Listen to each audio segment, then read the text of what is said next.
2. Gentlemen, will you start your engines? Give it a try. In the old way. There it goes. There you are. Let's go. How's We're that? going to go around and shut it off. Okay. This is called Lagonda, is it?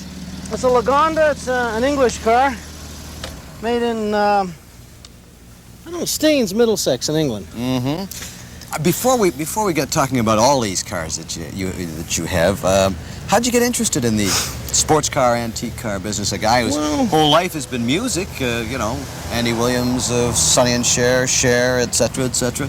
Well, in Los Angeles, you have what they call the hiatus.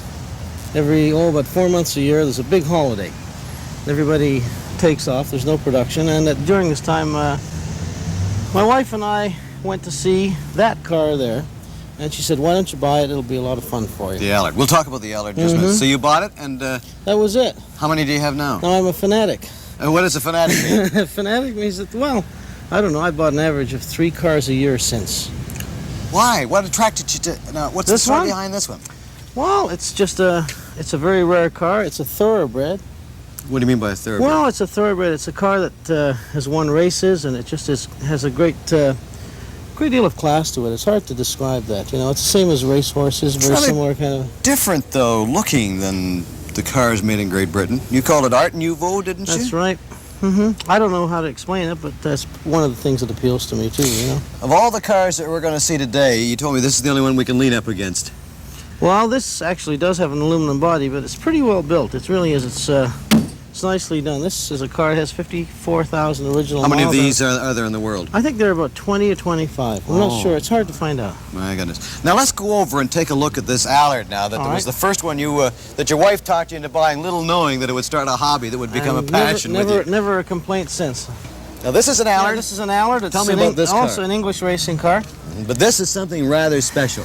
Well, it's the first one. It's number 1, first one built. First Allard ever built. Right. How many Allards are there in the world today? I think, well, there are 83 made of this model, perhaps 50 left, I would say, anyway. Tell us about the car. What's it made from?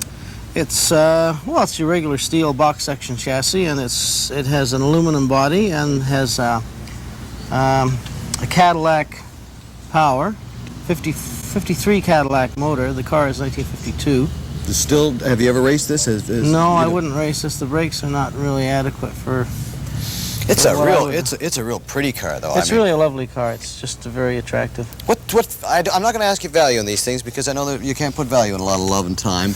What kind of value would that be right today? Well, I suppose one would get a little over $10,000 for it. What was it new then? $3,700 new. 37. How does that compare? That's about the same, I think, if you consider inflation. A Cadillac nowadays is worth 12 to 14, I suppose, and you have Cadillac those days was worth $3,500. Okay, So let's go over and talk about this green car. This is a Jag, is it, over here? This is a 1952 C-Type Jaguar.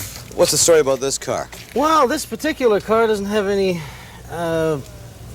grand history, sir. No, but it does. The model does mark Jaguar's entrance into racing. Is this car? They won 5 times at Le Mans. Tell us about the engine. Well, what would you like to know? What power you got in there? Power, it's I think about 220 horsepower. Okay, we're going to have to stand back just a bit to really get a shot at it. 220, 0 to 60, and 0 to 60, I think is about 8 seconds, 7 to 8 seconds or something on this car. 60 to what top speed? 144, I believe. How fast?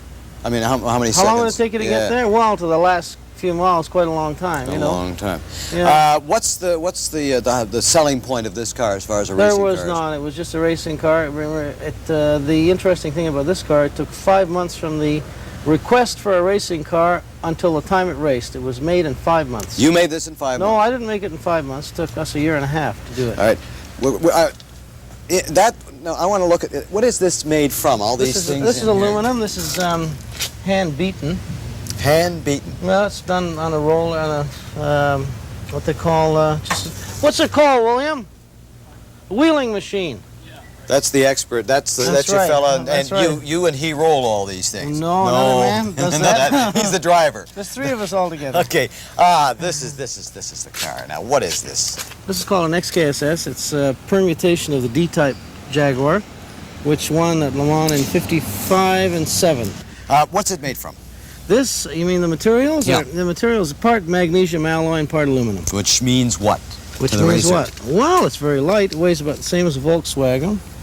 You've raced this car yourself. I raced it at Motorsport last year. And what do you think of the car? I think it's a marvelous car. It's the prize of my, What- my favorite car. When you buy one of these cars, you automatically become a member of a very select club. Well, it just the car attracts. It's nothing to do with anyone's personality or individual traits. The car carries a coterie with it, and people say, "I hear you've got this. I'm Mr. X, and I have one also." And they just write letters and say, I have some parts and so on. So because parts are very hard to find. We're going to take a look at the machine shop that these cars are made up in, and made something out of it. Repaired and, whatever you want to call it. Okay, let's go back to the machine shop. All right. Jim, this is where it all happens. This This is called the workshop. That's the right word. I know too. that's a lathe. That's right. This is Bill McFarling, who works with me and for me. Hi, Bill. How are you? Nice to see you. Yeah.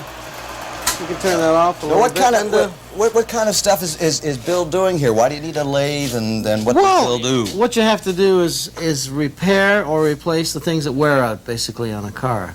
The major parts don't wear out, but the bushings and small pieces do, and so you remanufacture them. I think we get so used to it in our society of taking a car in a garage and having just a new part put in. Now, a manufactured part. Why do you manufacture your own parts here? Well, obviously, you can't buy them for cars from the 20s and 30s. That's one thing. Yeah. And, sometimes it takes a long time to get them, and you can't just wait for 6 months for every little piece to come from someplace in Europe. You just can't do it. And you also know the quality that you have going into That's that true. car. It's very, very true. What is this over here, This is a 1950 Jaguar XK120.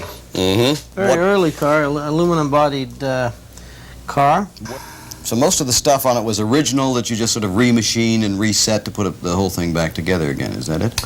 We would do all the brake lines, and the motor, of course, is done completely from inside out. Why is that?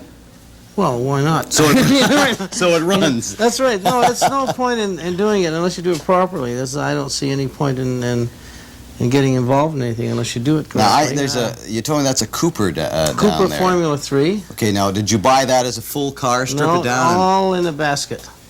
In a basket? That's, almost literally, yes, just in pieces.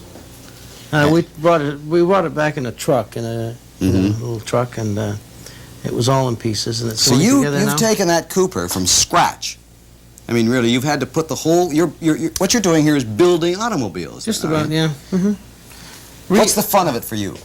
The fun of it? I don't know. It's a challenge. It's just really a really good time. I really enjoy it. How do you know what goes where, though? It's something to do with craftsmanship. Where do you find out about all this You stuff? just have to learn. You have to look at books. You have to speak to people, experience, lots of work. You mean a dummy like me who has trouble flushing a toilet could eventually put together a car like that with some teaching?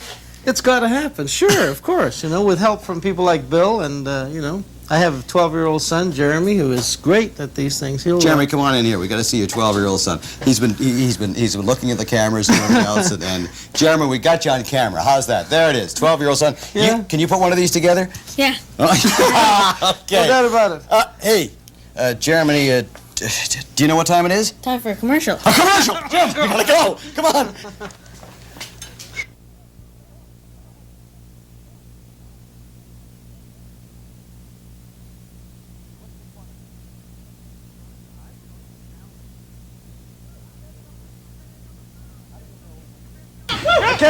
You can't jump, the car will fall apart. Wait for it. Go. Oh.